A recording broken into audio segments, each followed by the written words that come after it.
Good afternoon. I just thought I'd check in, make a quick video live. I don't know how long this will be, but could be a few minutes, could be much longer. I might be going live on the PS4 later. Hi, Omega. Hi. You want to join me? Come on up. Come on up. Omega. Come on. Come on. Whoop.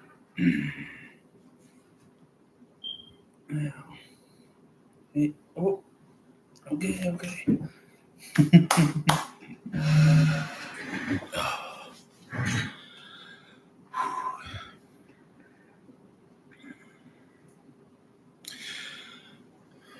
Yeah, the day's been pretty good so far, but uneventful. It's hot, so I tend to not hibernate, but I tend to stay inside and I read and do more solitary things. Then I go out at night because summer is just. I mean, I can throw on sunscreen, of course. Right here, this stuff. It's good. This 65 here, SPF. So, from what I've been able to tell from light research, is that 15% SPF blocks most of the rays. I think it was 90% or so. And then beyond that, beyond approximately that range, you get more protection, but it's only fractionally more. Like the overwhelming majority is 90%. It's like I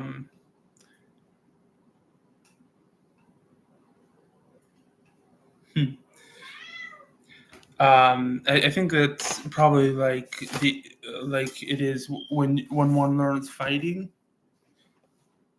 Um, so let's say they get beyond the preliminary stages of getting into really good shape, and they learn some of the basic techniques. They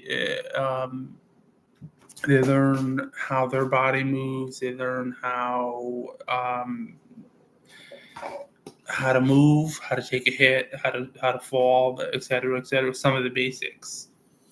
Um, in that case, they probably learned the vast majority of um, what will essentially win them fights in the first, say, couple of months, assuming all of the criteria have been met.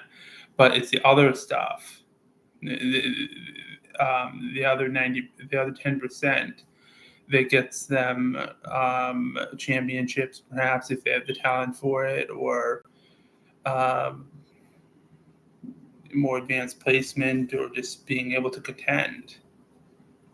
That's been my observation. I would love to know if other people have different perspectives or, well, any input. Oh, you can join, of course, but I need you to not be on the keyboard. He is such a blessing. Yeah, I was talking it over, and with some modification, we can get more cats. We're gonna get the basement. Or the plan is to get the basement tiled, and we'll put a seal in and all that. I have a contractor do it, or someone who knows what they're doing, because I don't want that to be a DUI project, because it's easy to screw up, and I don't want to do it I don't think it's laziness. I think it's just that there's a lot of little things that go wrong, and I'd rather someone who's done this, thousands of times do it rather than me who's done it. Well, I've helped on some DUI projects, but I don't know. I'd rather not. Oh.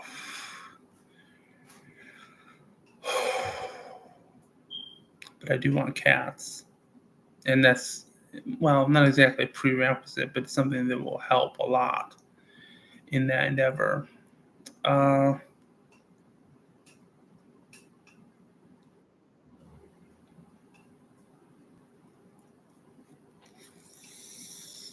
mm,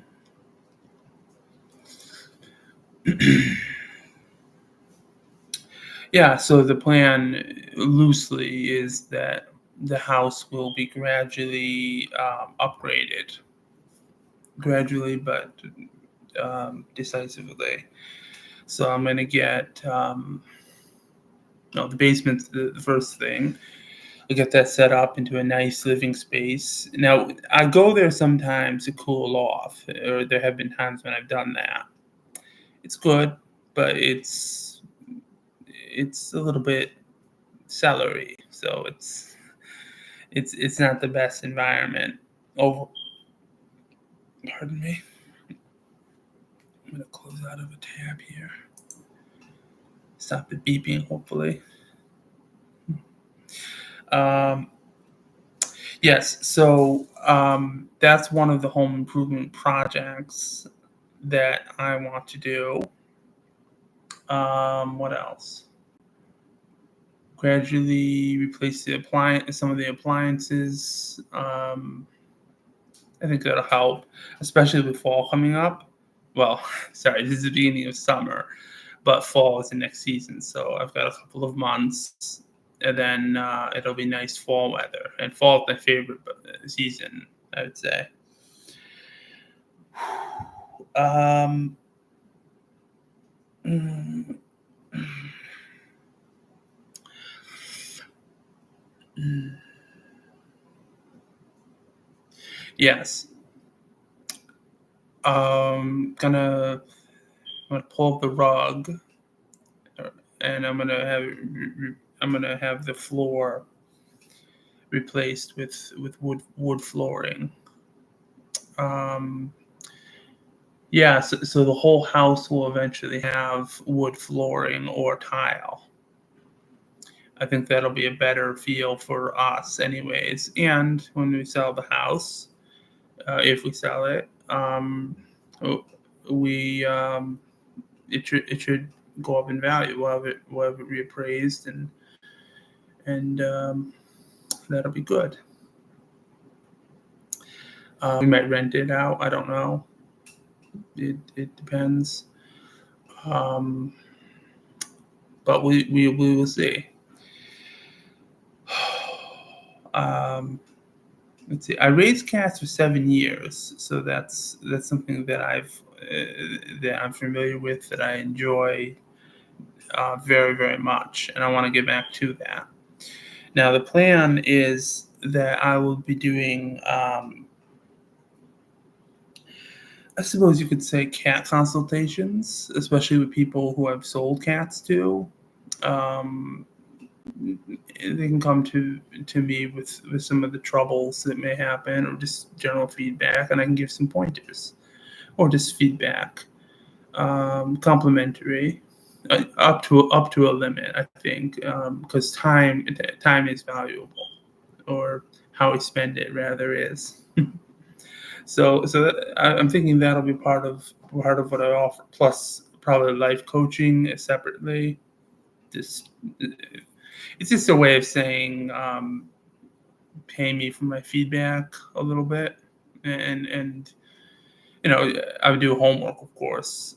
It's not like this is some small thing. It's not like, oh yes, yes, come to me, the sage of wisdom. Not at all. No, it's just that sometimes an outside perspective helps a lot,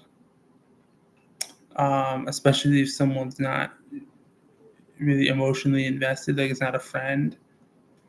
They come at it with very fresh eyes, and in fact, in my case, I would be on their side, but there's no personal relationship, so it's a different perspective, and I can just say, "Oh, yeah, here's something that's jumping out at me," that sort of thing. And of course, it can be an ongoing professional relationship as well. I don't know what rate I'll charge, but a little something, and it might turn into something big. Um, yeah. And then some pet supplies as well, possibly, although I'm not sure about that. Maybe. Maybe we will, maybe we won't. Um, Other than that, well, there's YouTube, of course. I still want to get to 500 followers by the end of summer. So we've got approximately 3 months. We have a really good start. I talked to someone who is willing to go on the podcast, so it's just effectively a video, and that may be an ongoing thing because this individual likes to talk about politics. So there you go. There's a great topic to go over. Specifically, it's political philosophy, not so much current topics. So it's something we can dig into a little bit. So I'm very much looking forward to that. I think everyone will. I think a large majority of my followers will enjoy this or may enjoy this. So that'll be something that to look forward to in the future, and it may be ongoing. We don't know yet. I'll probably just grab my laptop, uh, and then make the episode and publish it. I don't usually do a lot of editing because I like to present what people are actually thinking, and I don't like things to look staged.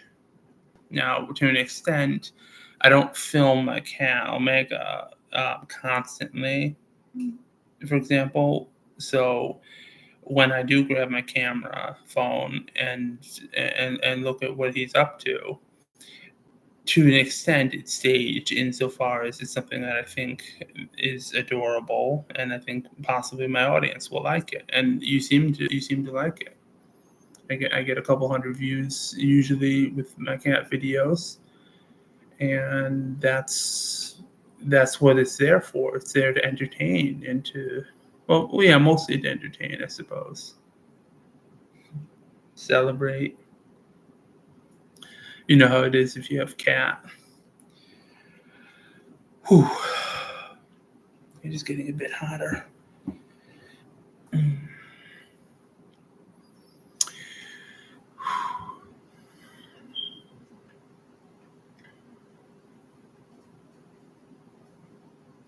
Yeah, I've been on Scout for the last couple of well, over a week now.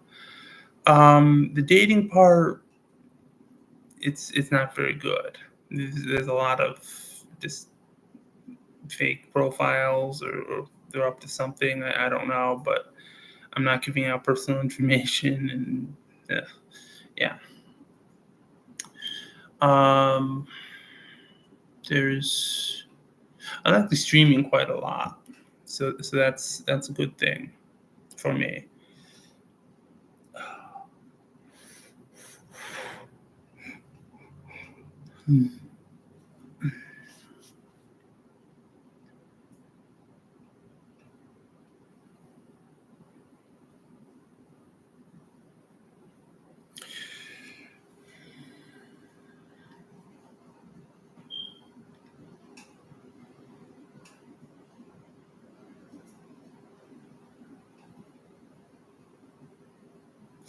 Yeah, there's a quality to online interaction. Sometimes I think we're inclined to to create a persona online. We create personas in real life. How we present is not who we are, but online, this quality is exaggerated, I find. And there's also a lot of what's called armchair psychologists or armchair generals or armchair whatever, pretending to be experts, or maybe not pretending, but presenting as much more well informed than they are. For example, I delight in diagnosing fictional characters because guess what? The actor might have deliberately made them to be to fit a certain mental health criterion, and so it's really open. Yeah, it's really open to interpretation. I like that because you're not really attributing um, a value judgment to the character because it's fictional. It's not a person. It's not personal. It's just a character. So you can have fun with it. Like like Homelander from The Boys. He was in the TV series. I would say he was both a sociopath and a narcissist, like Ted Bundy. Um, I looked into it actually. A number of psychologists um, studied him, and it was about evenly split between those who thought he was a narcissist and those who thought he was a sociopath. And the conclusion of many is that he was both, which I'm not sure about, but he certainly was a narcissist. I know that from experience and from what I've been able to find out about the disorder and personal observations on people with this personality disorder. So,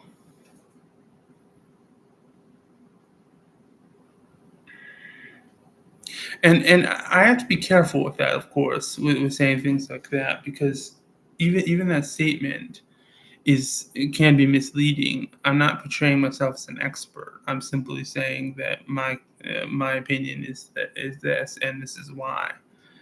And um,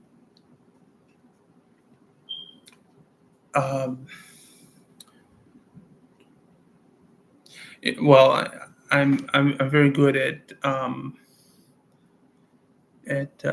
interpreting human behavior because it's not really our words but our actions that tell the truth, and also patterns. Patterns tell a deeper truth than simply actions because there's a saying that actions lie sometimes. Well, it's true. If they're calculated, they certainly can lie, or even if they're not calculated, they can tell falsehoods or create illusions. Um, there's a lot of illusions. Like there's a popular thing. There's a popular belief that addiction means that someone can't stop what they're doing. That's not remotely true. Um, but people use this clinical term very freely, and they dilute it in the popular vernacular. So so people come up, and this happens a lot, and so people come up with their own private interpretation of what a word means, and it really harms the popular vernacular when they do that. It's a sign partly of a lack of critical thinking, I think, and partly it's wanting to make sense of the world, which I sympathize with a great deal. But it does hurt the popular vernacular if we don't know what someone means when they say a word. It's a bizarro world, except worse because it's so much chaos. It's not just opposite; it's this unique something hazy delirium. Um, there's a way to, there's a quality of nonsense in public discourse sometimes because people are making up definitions and trying to interpret reality using these unique private definitions that don't make sense to other people. It's like some people, there's certain people who, especially attention seeking people, who make up what's called word salad. They're not really saying anything. Or if they are, it's mostly just word salad. They they act they act like volume of words um, brings some kind of authority, which it sort of does, because if they talk to enough people and overwhelm certain people with their word salad, they can establish a sort of authority, because people start talking about them, and that is their objective usually. Thus, it feeds the attention-seeking behavior, whatever that is. It could just be, and honestly, I know the term narcissism gets thrown around a lot, and it's used inappropriately most of the time. But narcissists are real, and they're one of the great attention seekers, and with them, it's pathological. It's something that they return to constantly. And it's confusing because sometimes they appear to be in a much better mood, much better place. They may they may present as having changed their ways. They may even believe it themselves, but they can't really form an attachment with another human. They just sort of latch on to different people and use them for attention, basically. And they don't really differentiate between lies and the truth. So they can convince themselves of lies, and they can say, "Oh yes, I've changed my way. I went on a spiritual retreat and whatever." And they did go on a spiritual retreat. They did, but it's deceptive because they're actually, oh hi, um, they have witnesses and such, but they haven't really changed. It's still the same attention-seeking behavior. It's still the same pattern of the same pathological drive that makes them be the way they are. It's very hard to treat. The success rate is incredibly low. Relapse, I don't know the statistics, but it's very, very low, because therapy is just manipulation for some people, and doesn't necessarily, speaking broadly, it doesn't necessarily they don't necessarily have to have a diagnosis to have something seriously wrong with them. Like people in general don't need that. Um, yeah, and it's hard because therapists don't do the diagnosing. Doctors do. So anyways, it's a very complex topic. It's not something that's um, it's basically the more malignant, the more prolific um, a maladjusted person is, whether they have a diagnosis or not, um, the more damage they do to society. But, anyways, and you see that online a lot. You see people's personality issues, let's say, come out, but they're magnified. If they're the kind who would mumble behind someone's back about and just talk shit, um, if they go online, boy, are they keyboard warriors. They're acting like they're 8 feet tall and they're going to put you through a wall, um, even though in real life they probably wouldn't fight, or they would like sucker punch someone and run away and say they beat their ass, that sort of thing. Anyways, no,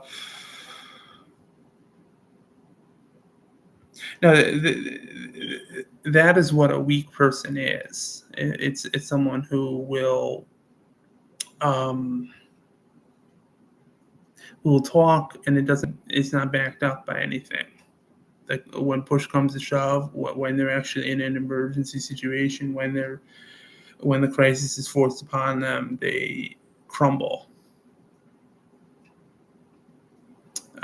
Generally speaking, not always, but generally, people who don't brag and don't necessarily talk about what they're going to do or can do, those are the ones who actually come through in an emergency. The, but that's sort of a rule of thumb. It's not absolute, but it's a good indication.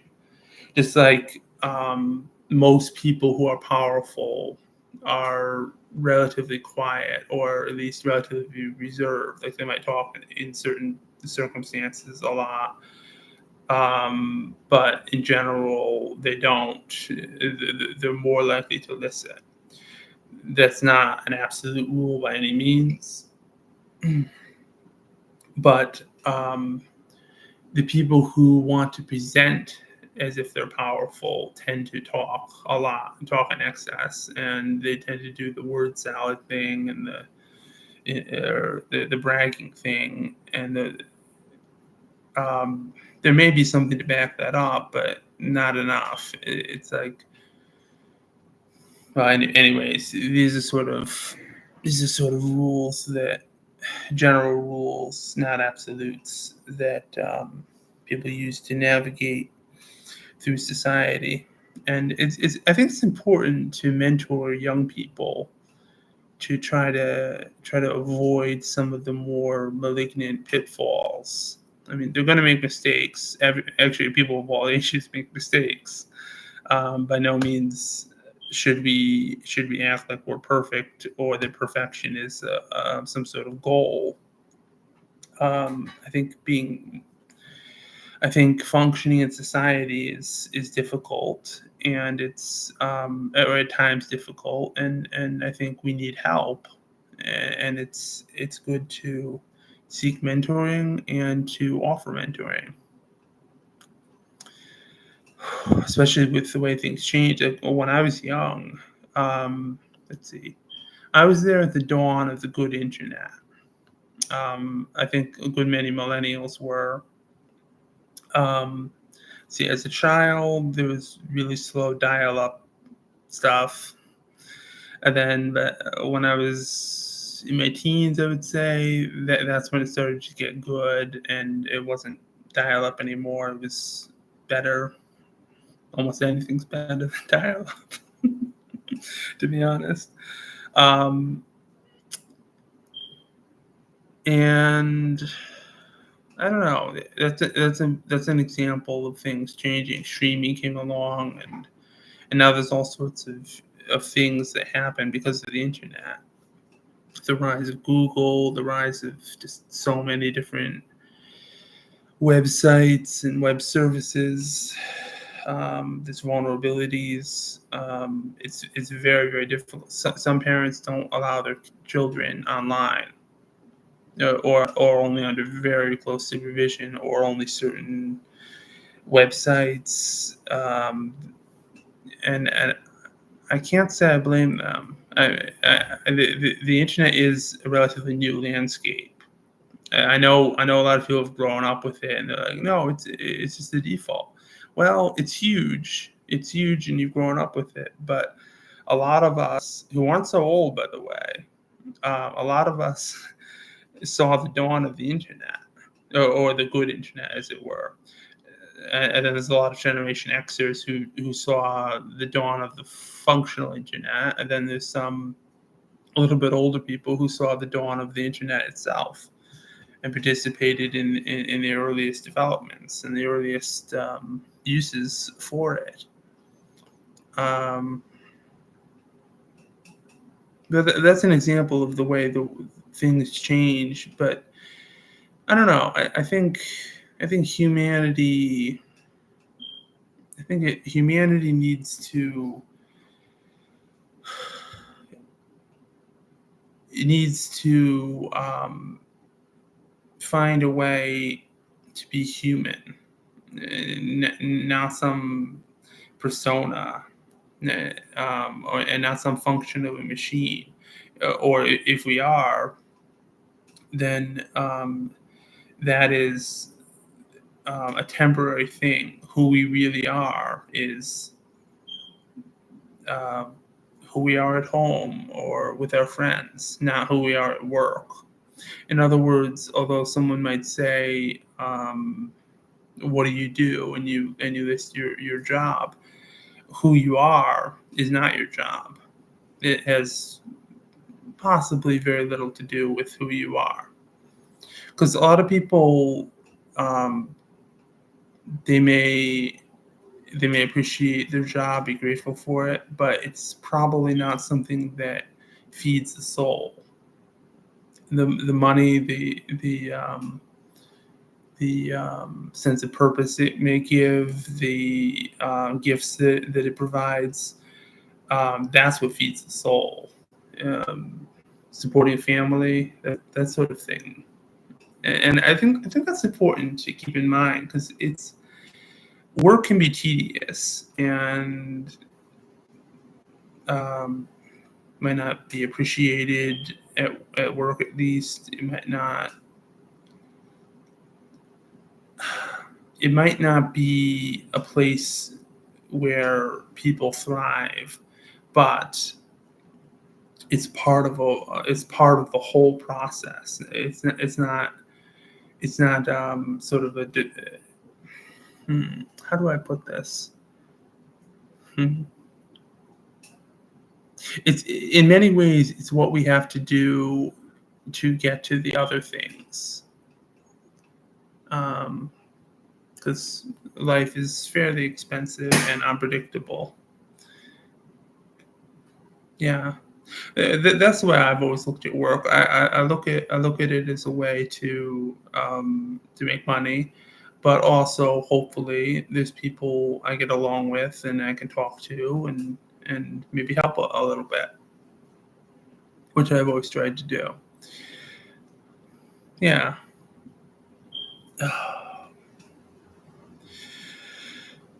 I just find it a bit I don't know, awkward maybe, when people talk only about their work. That's fine as an introductory thing, but as the minutes go on, it's like, well, you don't seem really happy about this, so why are you talking about it so much? I mean, I get small talk, but I mean, talk about something that's of mutual interest, and that's how much you hate your job. It's like, okay, well, it's kind of depressing, and then people don't may not want to continue the conversation. It doesn't lead to anything. In other words, it's like, okay, don't like your job. All right, that's fair, but there's other things. Tell a story, maybe. I don't know. Hmm. Anyways, I guess the art of conversation is. I think it is an art in a way. There's a few metrics to it, but it's you gotta find topics of mutual interest, and then yeah, how to explore them is difficult, especially if it's a larger group. Um, for myself, I don't like large group conversation at all. Unless I'm listening, but trying to participate is very difficult for me. If it's a couple people, that's better. One on one is best. It doesn't have to be a long meeting, just talking. It's wonderful. I do like talking in front of an audience. I find like the last week or a little over a week, I've hopped on I've run stream a couple of times, and I'm in the box and I talk to people, and that helps me to practice with public speaking. And then here on YouTube, excuse me, then here on YouTube, I occasionally get an audience when I do live, and that helps me to publicly speak. Now, this isn't scripted, obviously, and it's live, so I'm a bit on the spot. So I simply talk about what I want to talk about. Um, well, yeah, there's some parameters. Like I don't do stream of consciousness. That would be very strange. I mean, it's a big world. There's probably an audience for it, but stream of consciousness can be an interesting literary device. Um, I mean, someday, if I get enough people, enough followers, I think I might do something like that. Hmm. That could actually be interesting, and other things of that nature of just I don't know, going on about a topic that enough people really like, going into it, or doing a psychological analysis of fictional characters, things like that. I think that there's enough of an audience for these things that people will be interested. Hmm.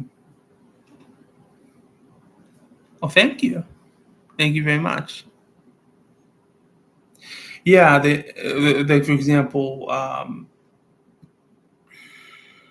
yeah, I watched some videos about The Boys, TV series and comic.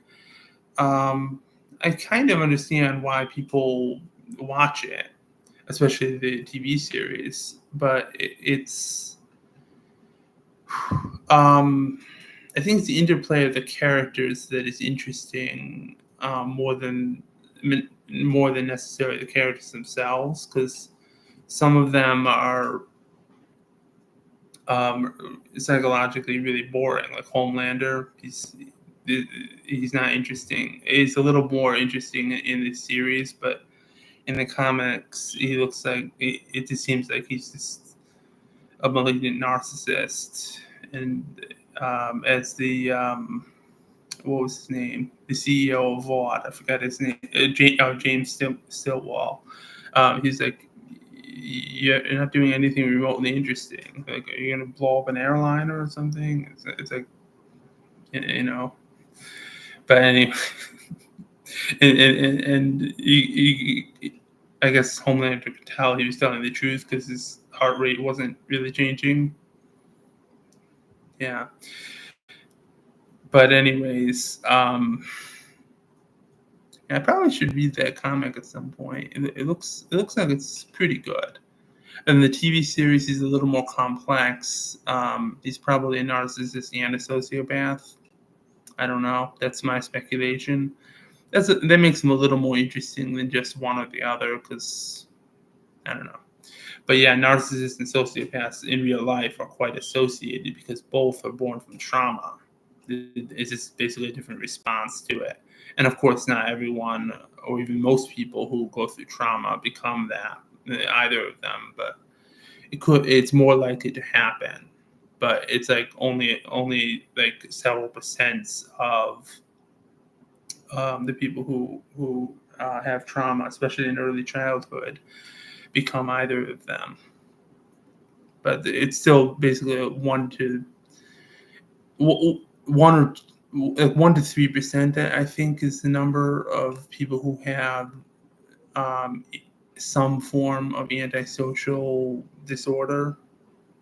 Um, but it's hard to get hard statistics because it's these different testing criteriums and different standards and different quality of testing, and especially with narcissism, some of it is very, very resistant to testing.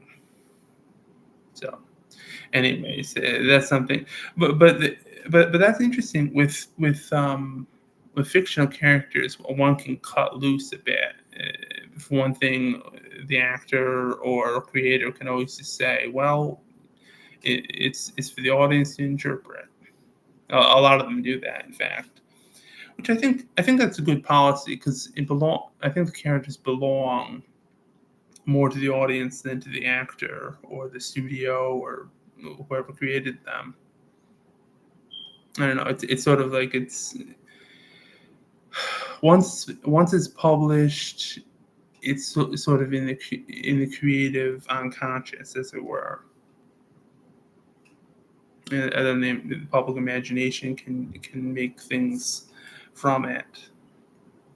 Like at first, I thought the boys comic was going to be just really bad, basically, because or the TV series rather, because it's like, oh, this is just a knockoff of the Justice League. Well, they did something with that, so kudos. It's kind of a more realistic version of the Justice League, I'd say, but yeah, professional heroes rather than sort of altruistic heroes. I kind of like that. It's more realistic. I don't like the thing that DC Comics does with the general no kill rule. That's absurd. Um, and the whole thing about Superman always turning bad if he breaks his rule. No, he's a rotten, horrible, horrible person if he does that. Um, so I just think it's really lazy writing. Good person, if they break their own rules, they um, feel remorse and they try to make it better. Um, Bad person generally doesn't. Decent person maybe will, maybe won't. Depends on what their value system is. Depends on why. But yeah, I think there's a lot of improvement to be made on the character of Superman because he can be quite boring. At least I find him quite boring.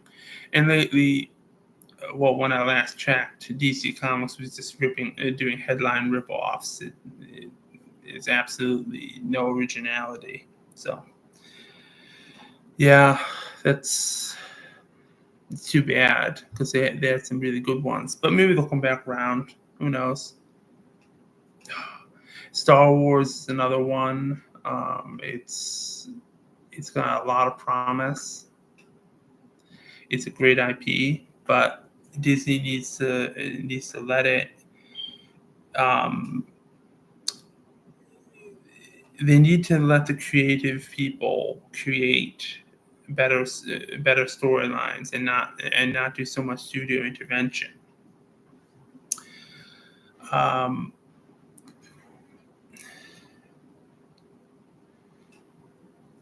because a lot of the latest offerings have been disappointing to a lot of the fans. I walked out of the theater on the last one, and the one before I tried to fall asleep. That it was The Last Jedi. Yeah. It was basically, yeah. The last three movies were a rehash, sort of the original trilogy. The first one was actually good. I liked it. The second one, I didn't. In particular, it was kind of rushed and just not very high quality. And the last one was, uh, I kind of, in the first 20 minutes, I was like, oh, I wonder what the most unoriginal thing they could do would be. Let me use my imagination. Oh, that's boring. And then it kind of did that. It's like, oh, the Emperor's Return. Really? Really? That's the best you can come up with? The Emperor Returns? Wow. And then the whole thing of him somehow being able to summon all the Sith. and Rey somehow being able to summon all the Jedi. Wow, that's just wow. I don't know what to say. I think that's when I walked out. Actually, I was just like, no, I can watch this on YouTube, but and lightsaber fights weren't very good either. They were okay, but just okay. Yeah, I love the Mandalorian a lot. That's that was um, that was quite something. Book of Boba Fett was pretty good. I haven't watched a lot of the animation yet. I've watched a little bit of it. Um, I've gotta get all of it and go from beginning to end. Fights are awesome. The storyline looks pretty good in the ones I've seen. I think it was the Clone Wars. Then, yeah, I've seen clips of other ones too. So I'm really happy. They gotta not meddle with they gotta not meddle with the TV shows. The big box office video, the movies.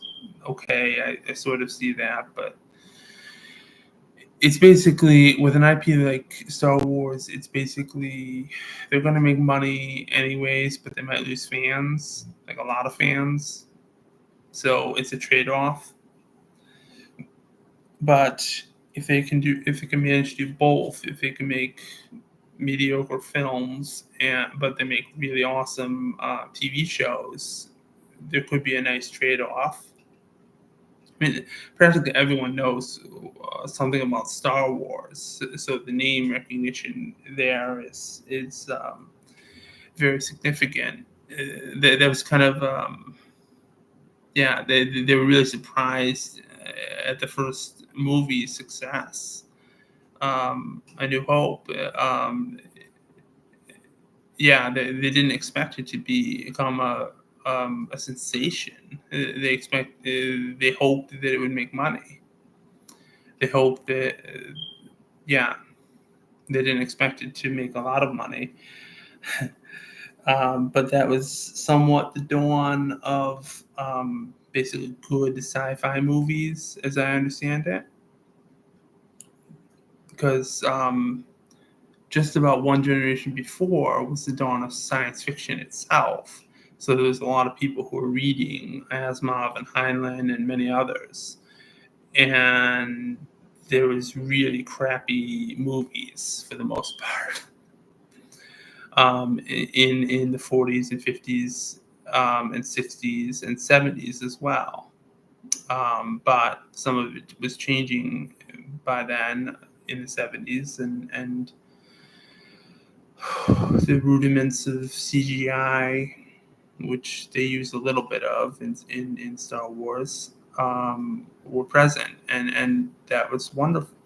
And now, these decades later, we have really good sci-fi that has joined pop culture because it's not just sci-fi; it's good sci-fi. It's good movies. It's in with dramas and action and suspense and pretty much every genre. Horror, certainly.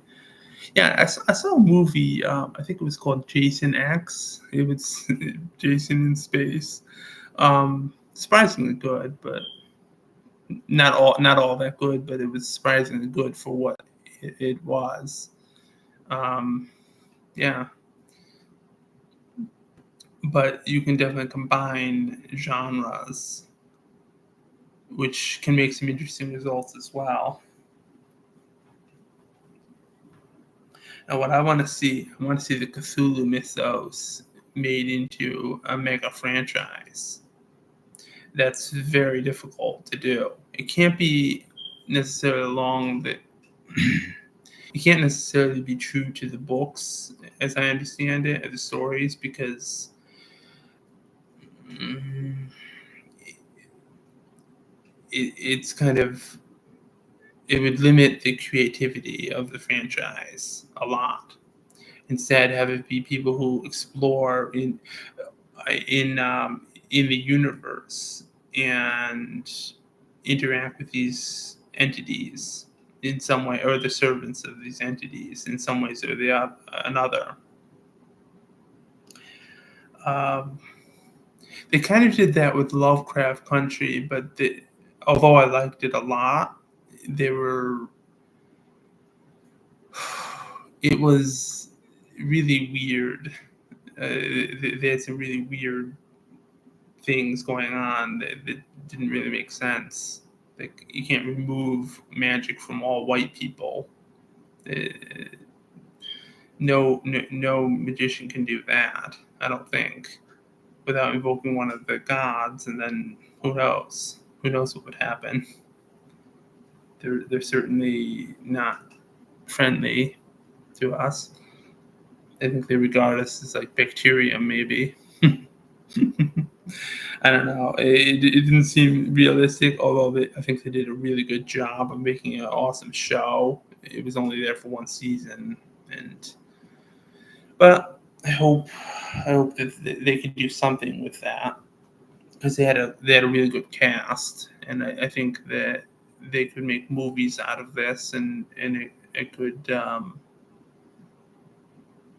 turn into something. I sort of have a template for a um, a supernatural universe of my own, a fictional universe of my own. But yeah, it's kind of like some basic rules, and uh, I guess it would have to be filled in time. But yeah, there's actually a couple of them, but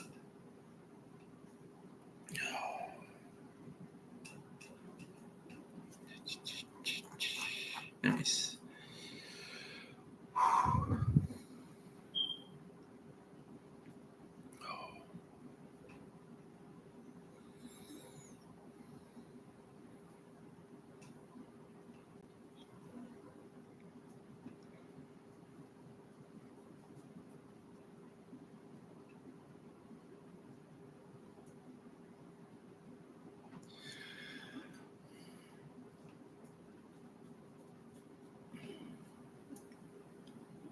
I like the Foundation series that they made on Apple TV. Um, I read I read the original books, or almost all of them. Um, I could see why they couldn't really follow that format because it just doesn't make sense with the story they're trying to tell. But um, yeah, I'm really looking forward to the next season. I think it's season 3. I understand there was some production delays. I'm not sure exactly why, but it should be 2025 or this year. It's not very precise, but yeah, I think they honored the original. Like they made a character called General Rios to be someone who goes against the Emperor, and uh, instead of having it be the warlord of Calgan who went against the mule and then got converted and became one of his servants. They took that character, or the name anyways, and had the emperor be the great oppressor. So he's in many ways like the mule. He's the big bad guy. The mule, well, they don't really explore him yet. There's a flash forward series sequence where a character encounters him, and that's pretty terrifying. Um, and they made the mule into, it's basically, if you read the original story, they took some components from that story that I think it works very, very well. It makes him more intimidating than he was in the original story. I know it was published in the 50s, but I don't want to give spoilers. Um, Delightful book, though. The second one and the third one. I didn't like Foundation, actually. I just found it really, really boring. I mean, parts of it were good, but it's like it's a large parts of it were really, really tedious. I just find it very difficult to get through. It's like, okay, so I kind of get what they're talking about, but they're really um, talking about things they don't need to. uh, yeah.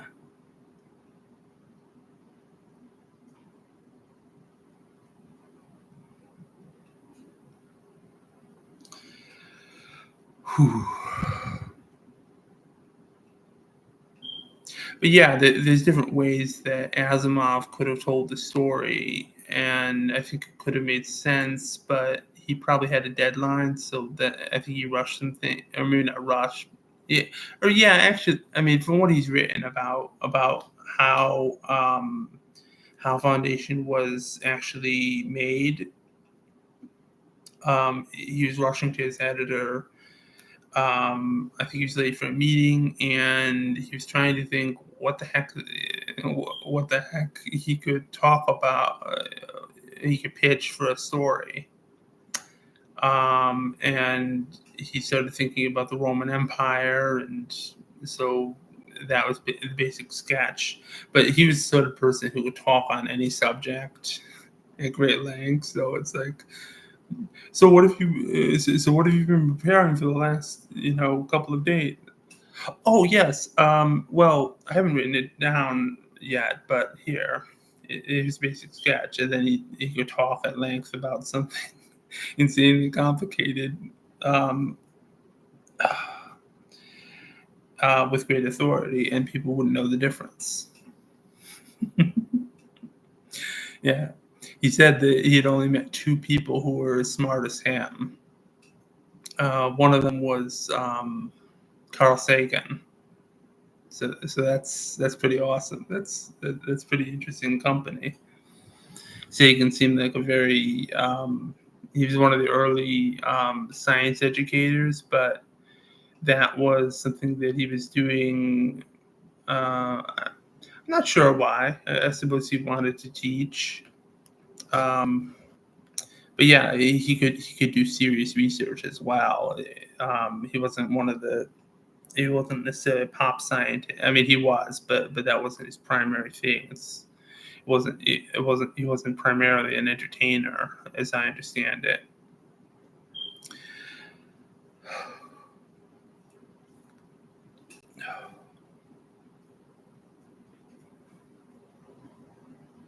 Nice. Thank you for the support. Yeah, we're almost at 100. I actually haven't. Let me check. Oh, we're still at 99. So we're just gonna should be by today, because let's see. Yesterday night it was 97 when I went to bed, and then I woke up to 99, and I was stoked. So we'll get one more, hopefully today, and then we will reach the milestone. Um, yeah, I mentioned earlier that I may have someone lined up for an interview with, or maybe a series of interviews about. I think it'll be about political philosophy, but maybe it'll range into other topics. Who knows?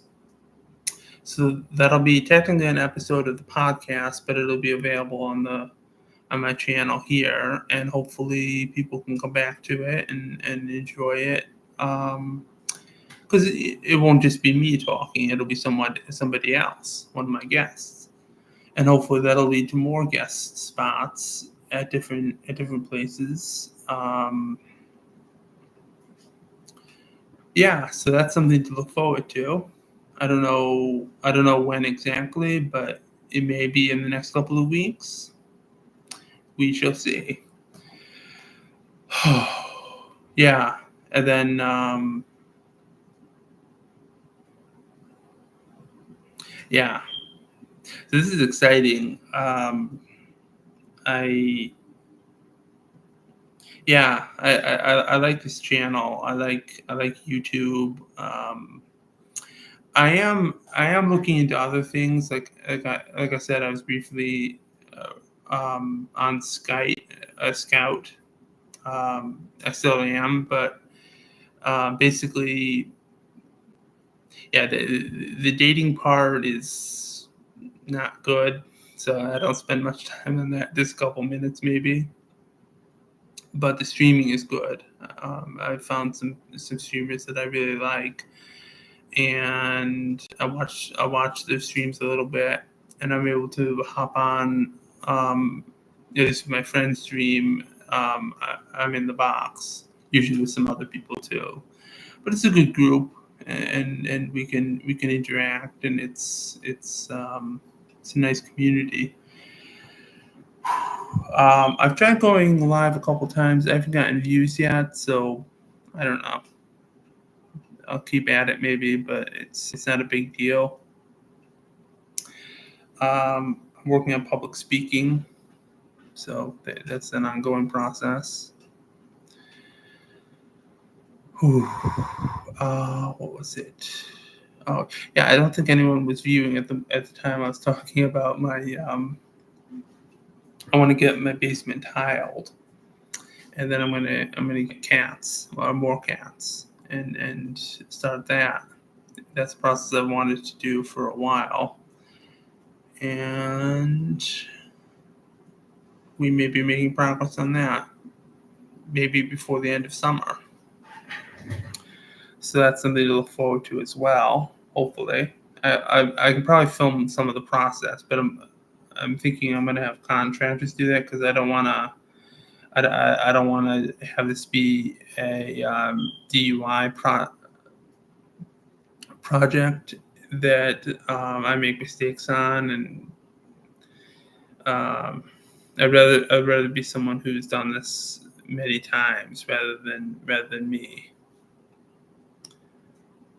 Um, I want it done right, basically. And then more cats. I mean, what's not to love about that? There will be more cat videos if that happens, and not just Omega, but a whole colony, of which I will be a member. I usually I usually get adopted by cats, and I feel privileged to be part of their community. They're a great blessing to me. Dogs too. Um, yeah, I hope to get a dog as well. I'm thinking King Charles Spaniel could be my dog. Um, but we'll see how things go. I want to gradually change the house. Let's see, tiles downstairs. um, I want to pull up the rug in my room and put flooring down, but that'll probably be a little bit down the road. Uh, Maybe change the countertops, something. Yeah, I mean it's a gradual process, but personalize the house a little more, and then when I move, after the house is sold, at some point, um, I don't know. Um, I'll get a place that's all mine, and or I'll co-own it with someone else. I don't know, but we'll we'll see where the road takes us.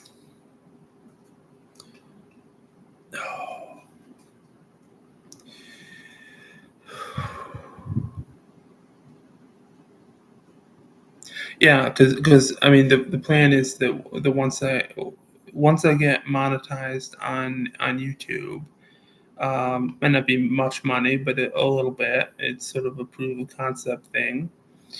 Um, the cats will be where I make, I would say, most of my money plus my job, and then one feeds the other, and it becomes a more an increasingly self-supporting ecosystem.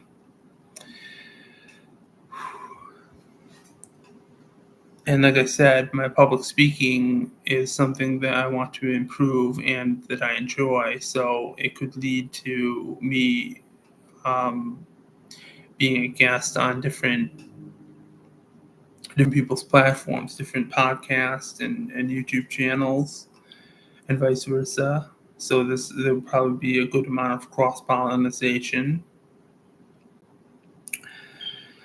and I don't know. I don't know where it leads after that.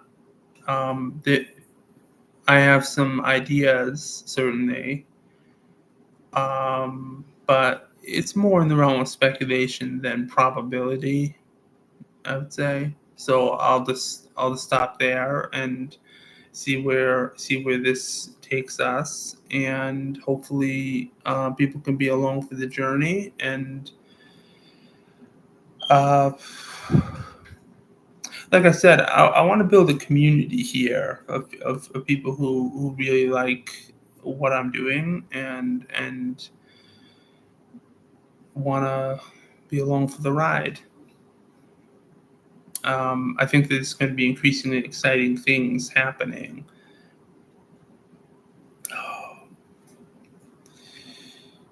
Yeah, this is going to be my friend in the next, well, couple of days, several days. 65 SPF. That basically gives above 95 or above 90% protection from the sun. But once in a while, I miss a spot, or oh, which is unfortunate, but it happens.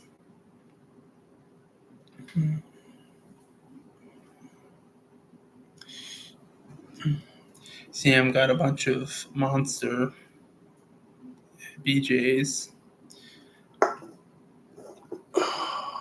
I'm not sure. It seems to do something to my muscles, like something with the coordination of muscles. So I may not I may not wish to drink Monster anymore. I'll find something else. Yeah, because this is the third time, and it seems to do something. I don't know. It's not caffeine. It's not sugar, but it's something else in there. So I'll probably stop with the Monster. Like I'm not drinking at all. Like in a couple of minutes, but it's I might drink a can over an hour, but it still has a pretty strong effect. So it's little things and not so little things that help improve life. I noticed. I might be on Fortnite later as well. I don't know. I don't know if they still have the old school island mini map thing or not, but I really like what they've done. The respawn idea, it really helps. I don't have PS Gold anymore.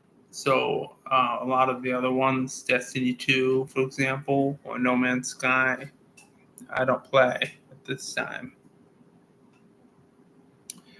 because I can't. I can play Call of Duty. Um, Yeah, I can play the offline version, which is fine, but it's just against bots. So if somebody wants um, if somebody wants to watch that, that's possible. I can do pretty well against them sometimes. But yeah, Fortnite is probably the main thing I'll be doing live, and that's with teams. So because that's the only option, you can't go solo, unfortunately.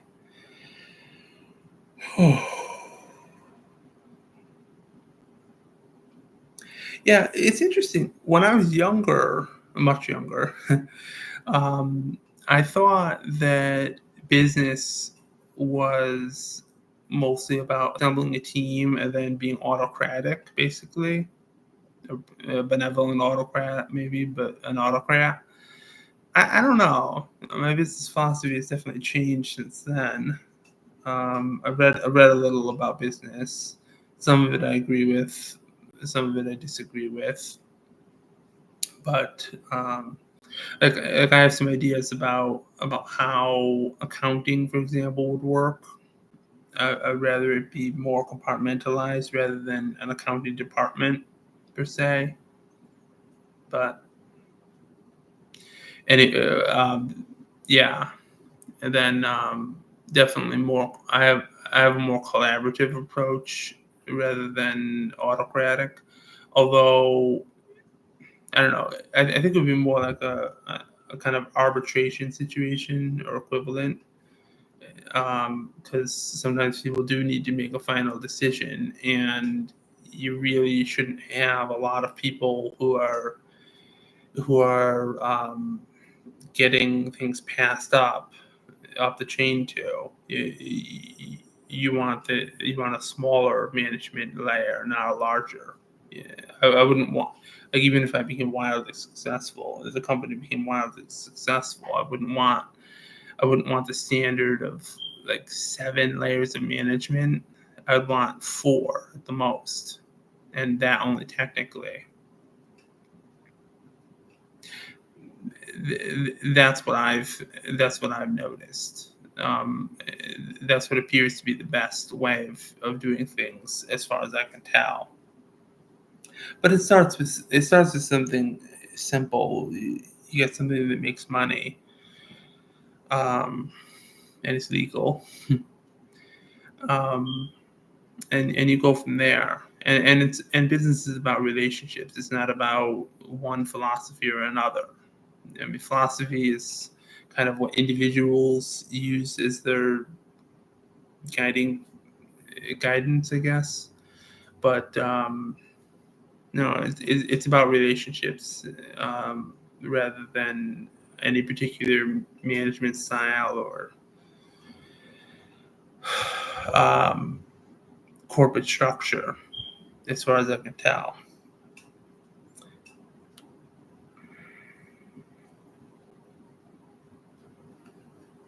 And a lot of companies miss that. They don't really treat humans like humans. They treat them like um, parts of a machine or something. I don't know, like functionaries maybe. The best you can hope for with a big corporation is that they allow autonomy on a local level, and then the best you can hope for further is that the local team is good,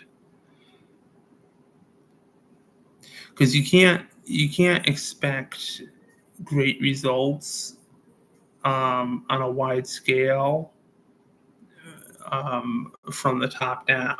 It would be like if you take a big company, like a big chain store, there may be a number of stores that function way up, far above normal, and there's various reasons for that. But you can't take those reasons and mass produce them, because most people aren't exceptional, or not exceptional in all these categories, and you can't.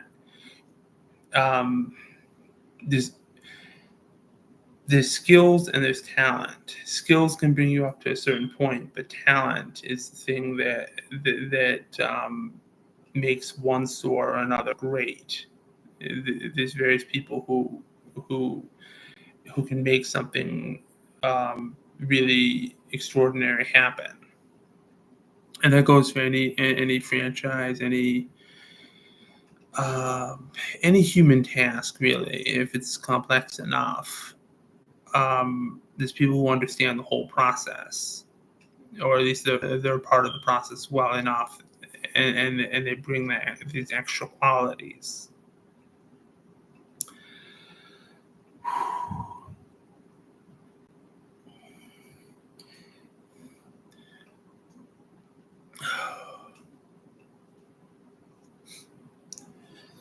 Yeah, it's kind of hot day today. I have the cellar door open, and it's bringing cool air in, or up rather, but it's kind of, in a couple of hours it'll get cooler, but it's starting to get to the worst heat of the day, and then it's going to go down a little bit. So that's something to, well, it is what it is.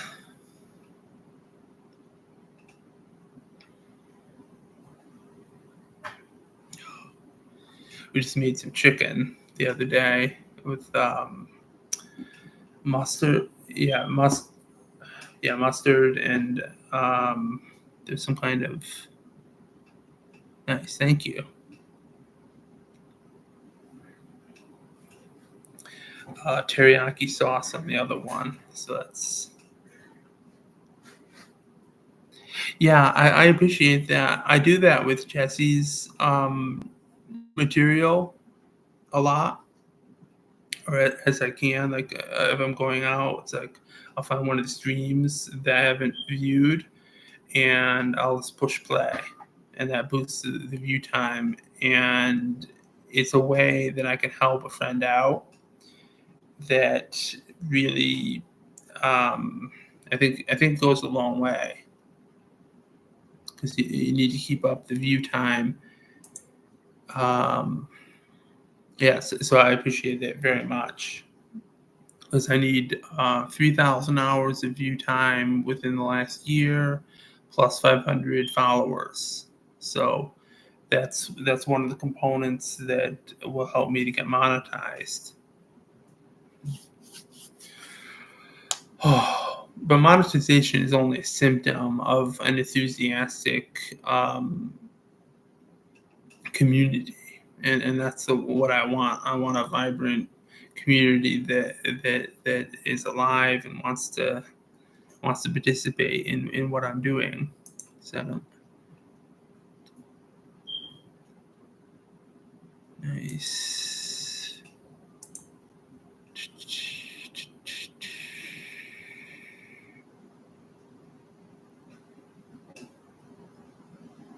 All right.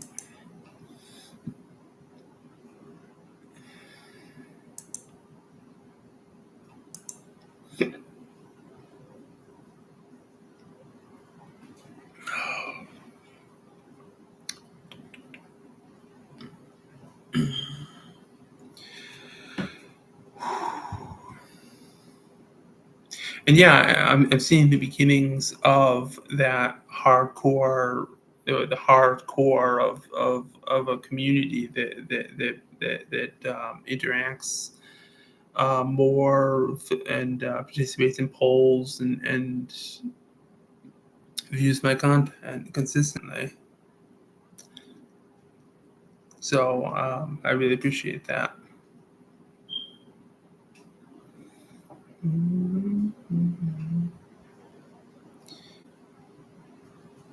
Yeah, I look for content that I think people will like.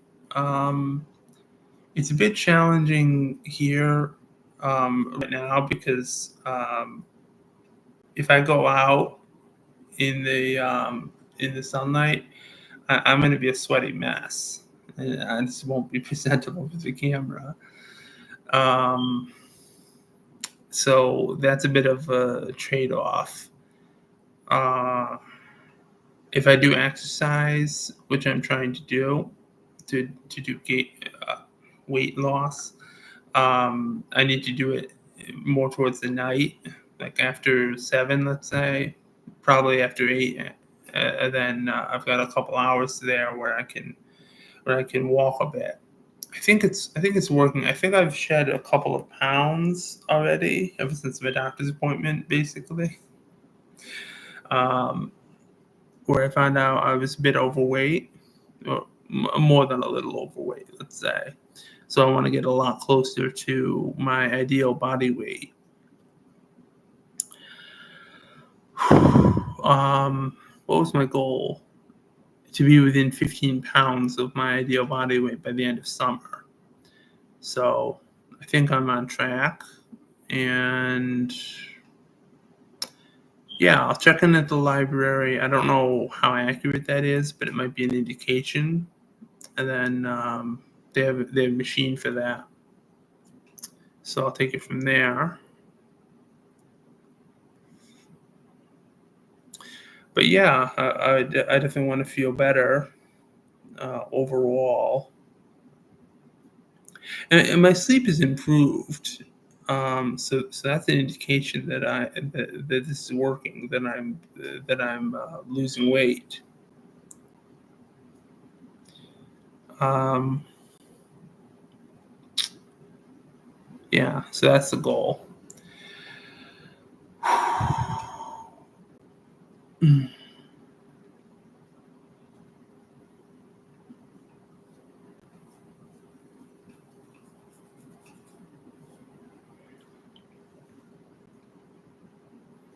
Yeah, when I was on the stream, my friend's stream, someone in one of the other boxes was, I don't know what they were necessarily going through, but I think they're having a dramatic mood swing.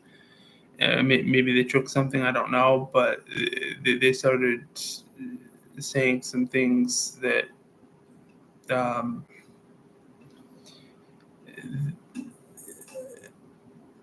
that I was a bad person or something. I think they were getting me confused with someone else. At least I hope they were. It's like, if someone has a problem with me, they can talk about it.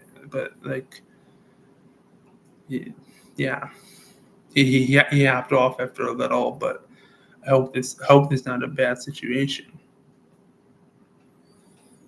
Um, yeah, because it seemed, and I'm not trying to make a diagnosis here at all, but and I said that on the stream as well the other day, but it seemed like there was some kind of mood swing situation going on. Um, I don't know. That was my impression, but I may be wrong. I'm not a non-confrontational person. I just don't like adding fuel to the fire if it's not necessary. Like if someone's just being a straight tool and is just looking for a fight, it's like, okay, fine.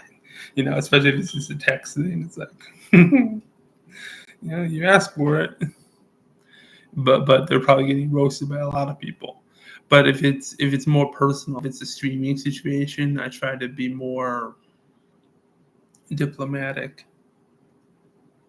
But yeah, I think I know more about what the situation was, and it wasn't necessarily a good dynamic, but it's it is what it is.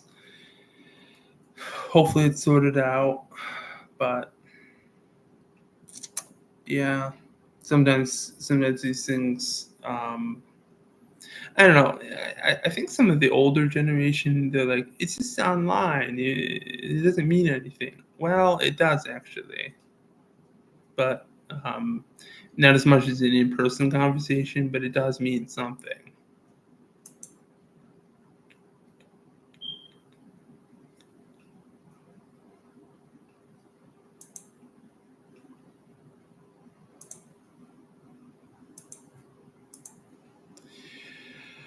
Whew.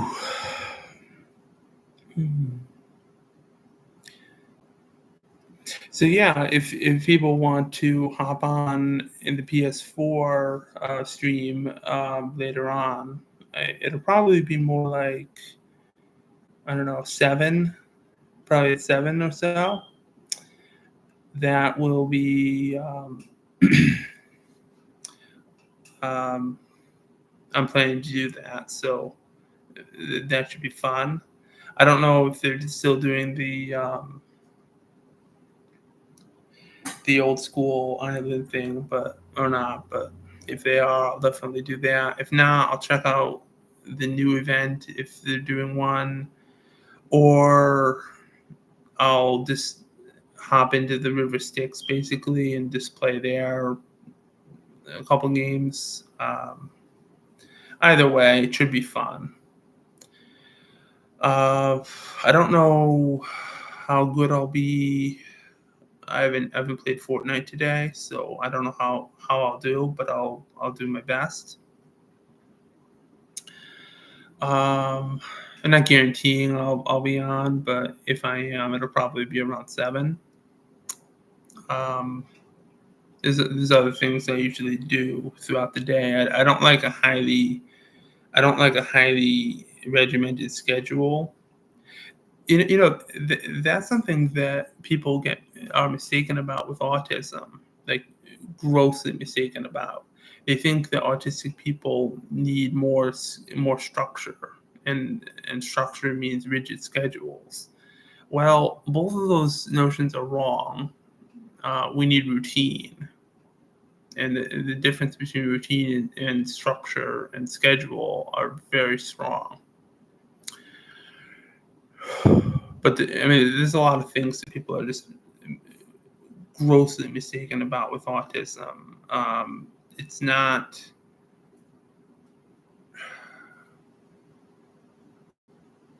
We're not lowering empathy. We're actually higher, but we don't express it usually the same way other people do. So people just pigeonhole us and say, "Oh, well, they're low in empathy, so you know, this is basically just people who are brain damaged, and we need to coddle to them." No, we're not brain damaged. Actually, we just think differently on a very fundamental level that people don't understand typically unless they actually get to know us. And we're quite individual, also. That's something else that a lot of people don't really get. But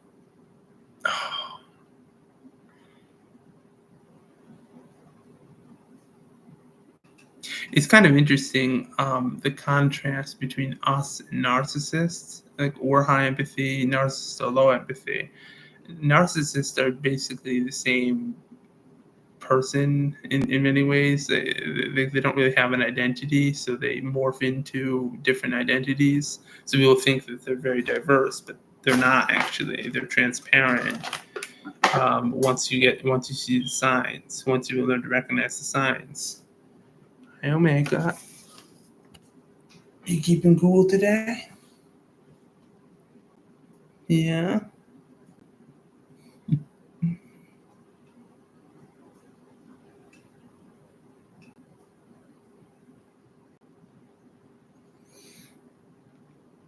And that's why narcissists don't typically get along well with pets, or if they do, they just use them as a like buffer sort of thing. I don't know. Has his attention, but yeah, and autistics typically do well with pets because um, we find it easier to connect with pets who don't usually judge so rigidly um, than with humans. Now, it can be a mistake for an autistic person, especially a maladjusted one, to exclude humanity and become self-isolating. It's like, oh, well, people don't understand me and I don't get along with most people, so I'm just gonna do my own thing. Well, that's a mistake, but it's hard convincing them because sometimes autistic people feel backed into a corner, and then they develop an identity that is um, that essentially excludes other people, and that's a terrible mistake. But a lot of the problems with autistic people this society has is because of maladjusted autistics, because a lot of people, especially low empathy people, mistreat autistic people, and autistics adapt sometimes very poor coping mechanisms, and they think coping is good enough. It's not.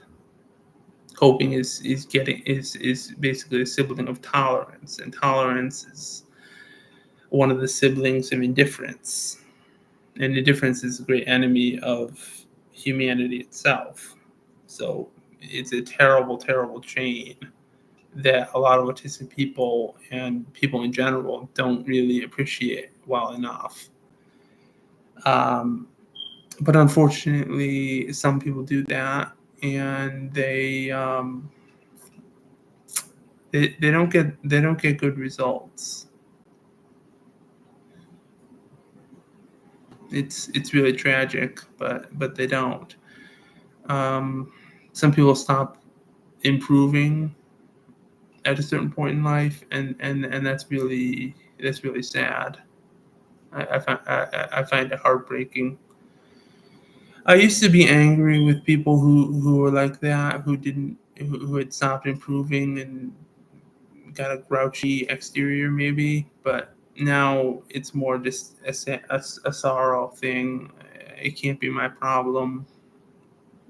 Um, I can't force people to change, and that is heartbreaking. It's not a little thing. There's been people who I might have been friends with, but they chose not just a different path. They chose not to improve themselves. So it's like, okay, you want to plateau? I'm going to leave you behind. So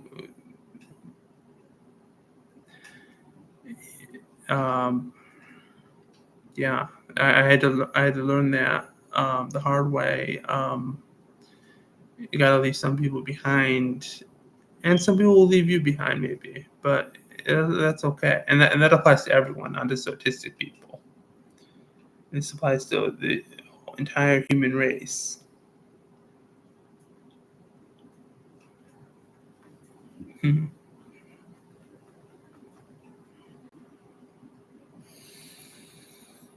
Hmm.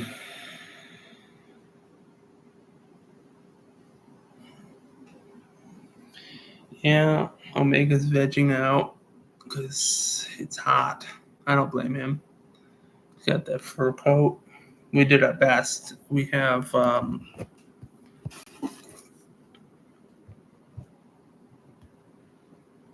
his brush. This part is usually what we use. We use this a little bit. I guess this is for knots, but he's got short fur, so it's not really a thing. So we mostly just use this part. We'll let him sniff it, brush him a little bit, but mostly we just use our fingers. We just pull a little bit of fur that's on the surface off, and we all do our best to stay cool during this heat wave. The summer can be regarded as a series of heat waves. Oh, that's always been my least favorite thing about Connecticut is the humidity. Heat and humidity are a horrible combination for me. I'm not trying to be really negative, but it's been the biggest problem for me in Connecticut or anywhere. Like Florida was horrible. I was there in the summer. I mean, it was a wonderful experience, but most of the good experiences were indoors or at night. It's it must have been around 100 degrees, and it was just humid, and I had to put on sunscreen. Um, whew, Yeah, that was when I was, what, 15? So that was over 15 years ago. It was a good experience, though. Speech and drama camp. Um, what did I prepare for that? It was something. One of the Poe poems, "The Raven." Yes, that was the one.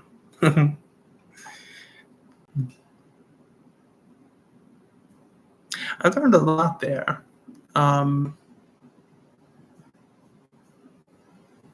I think, um,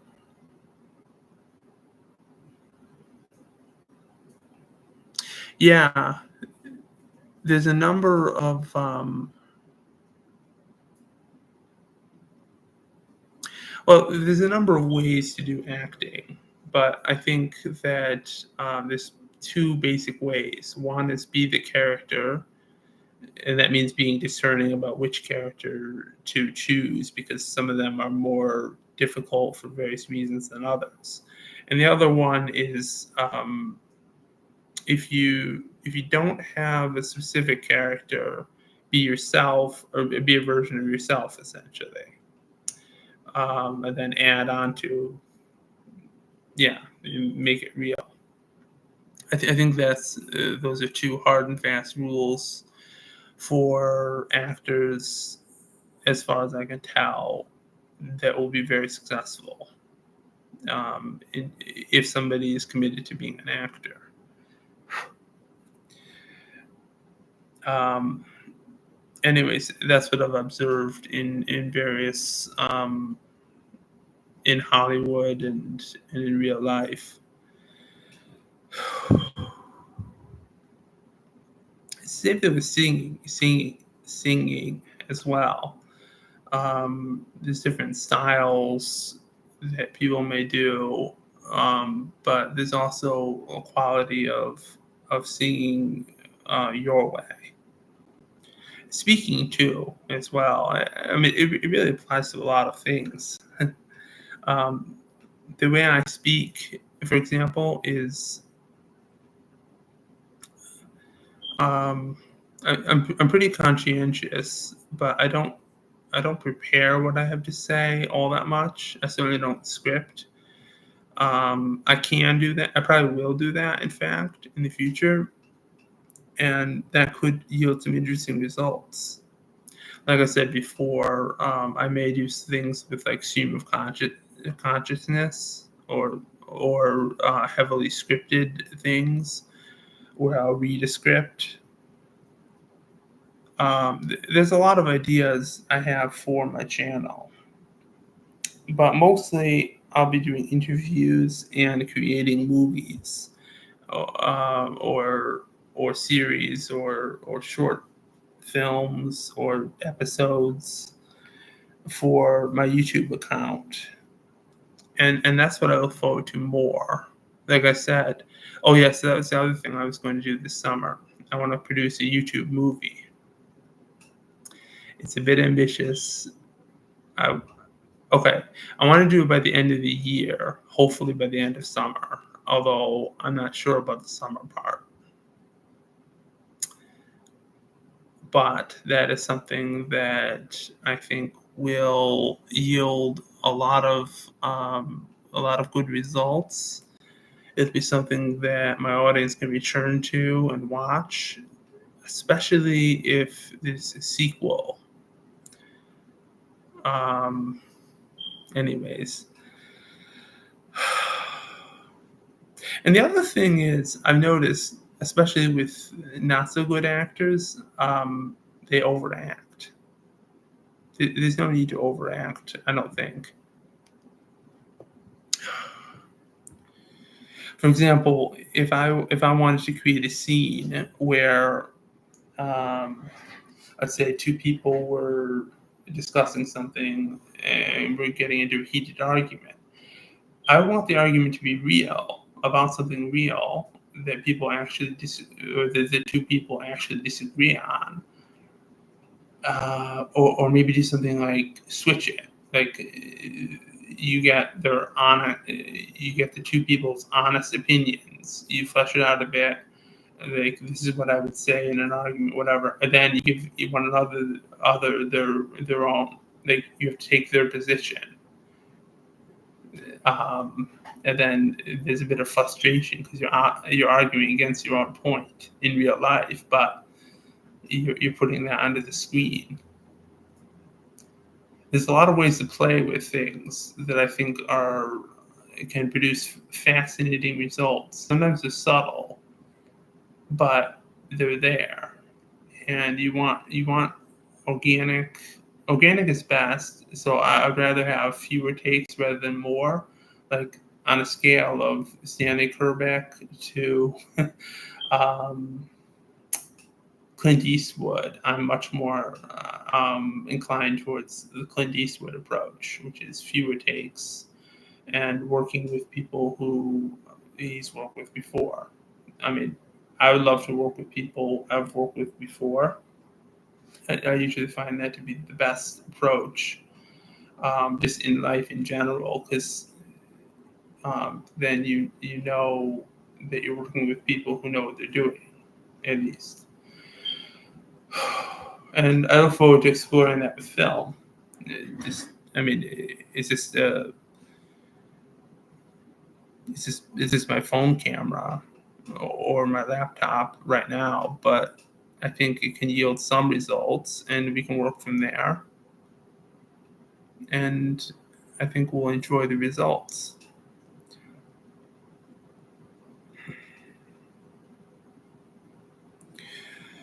Whew.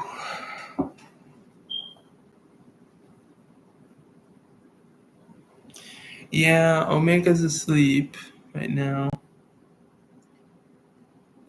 So I'm gonna hop off and I'll do some other things. Oh, it's going on almost 2 hours. Hmm. Thank you very much for the support, and I hope that um, I'll have some of the things I'm talking about um, produced in the coming weeks. And I hope enough people enjoy it to create some momentum and um, yeah, um, that's kind of why I do it. Is I do this is to create a community and create high quality content that people enjoy and to make money. But I think the first two are more important. So, and I suppose that's what artists tend to do is to create something, a passion project, and then everything else follows, perhaps. But I'm both an artist and a business person, so the two are there, and hopefully they harmonize a bit. And you know something, I think that's another point that people kind of miss. The two can exist at the same time. They don't usually.